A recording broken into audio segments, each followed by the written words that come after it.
Bienvenue sur le rocher. Chacun de nous a déjà ressenti cette voix intérieure qui murmure « Ceci est bien, ceci est mal ». On l'appelle la conscience morale. Mais d'où vient-elle? Est-ce simplement le fruit de notre éducation, de la société, des lois humaines? Ou bien est-ce une étincelle divine, un témoin de Dieu placé au plus profond du cœur de l'homme? La question est cruciale, car de son origine dépend sa valeur. Si la conscience n'est qu'une invention humaine, elle est relative, changeante, culturelle. Si elle vient de Dieu, alors elle est un repère universel, une lumière qui nous guide vers la vérité.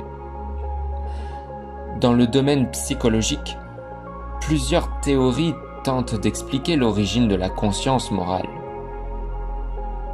Selon Freud, la conscience morale est le surmoi, un ensemble de normes, de règles, de jugements intériorisés, hérités de l'éducation et de la société. Elle agit comme un juge intérieur, rappelant ce qui est permis ou interdit. Mais cette vision a une limite. Si la conscience n'est qu'un produit de la société, alors elle change selon les époques et les cultures.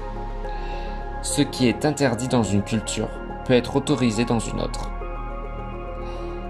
D'autres courants affirment que la conscience morale est née de l'évolution. Elle aurait servi à protéger la survie collective.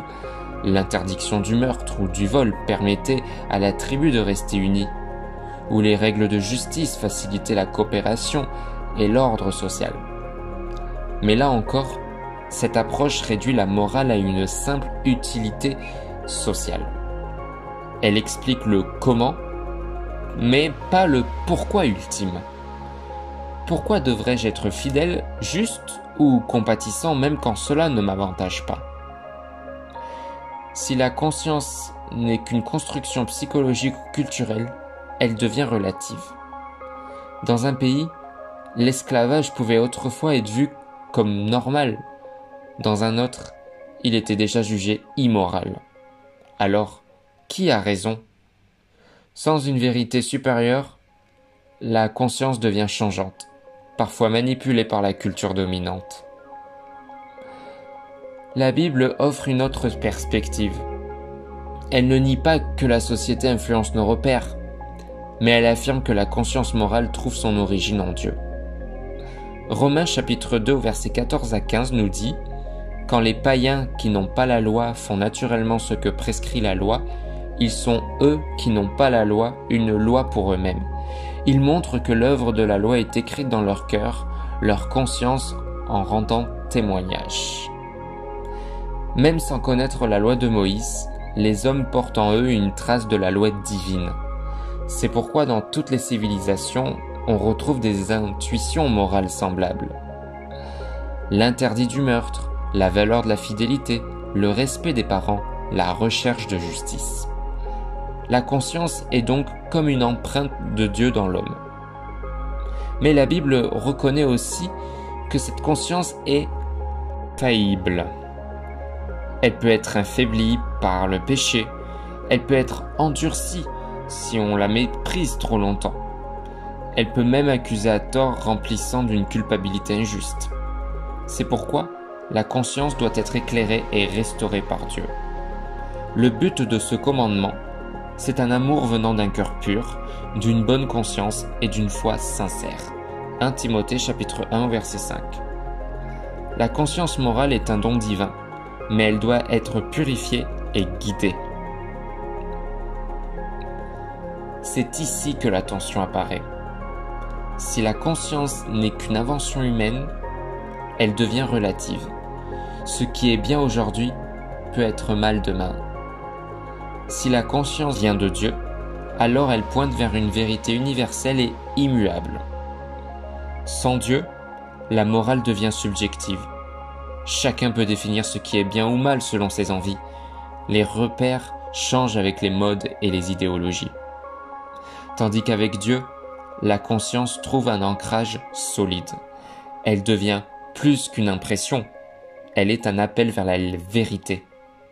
Elle rappelle que nous ne sommes pas les créateurs du bien et du mal, mais des témoins d'un ordre moral inscrit dans la création. La Bible enseigne que la conscience humaine est utile, mais non infaillible. Elle peut être trompée, elle peut être manipulée, elle peut s'endurcir si l'homme rejette Dieu. Elle a besoin d'être éclairée par la parole et le Saint-Esprit. Le sang de Christ purifiera votre conscience des œuvres mortes, afin que vous serviez le Dieu vivant. Hébreux chapitre 9 au verset 14. Alors, comment marcher avec une conscience juste, équilibrée et libre? Laisse la parole de Dieu purifier tes repères intérieurs. La Bible devient le miroir qui révèle ce qui est vrai et ce qui est mensonge. Elle corrige les distorsions de notre conscience. Laisse-toi guider par le Saint-Esprit.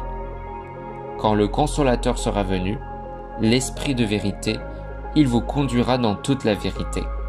Jean chapitre 16 au verset 13. La conscience humaine peut hésiter, mais l'Esprit donne la clarté. Confesse quand ta conscience t'accuse. Si nous confessons nos péchés, il est fidèle et juste pour nous les pardonner et nous purifier de toute iniquité. 1 Jean chapitre 1 verset 9. Dieu libère de la culpabilité écrasante et restaure la paix intérieure. Et enfin, marche dans la liberté. Ni sous la tyrannie d'une conscience culpabilisante, ni dans l'indifférence morale qui ignore la voix de Dieu. Une conscience éclairée devient un guide sûr, mais toujours humble, dépendant de Dieu.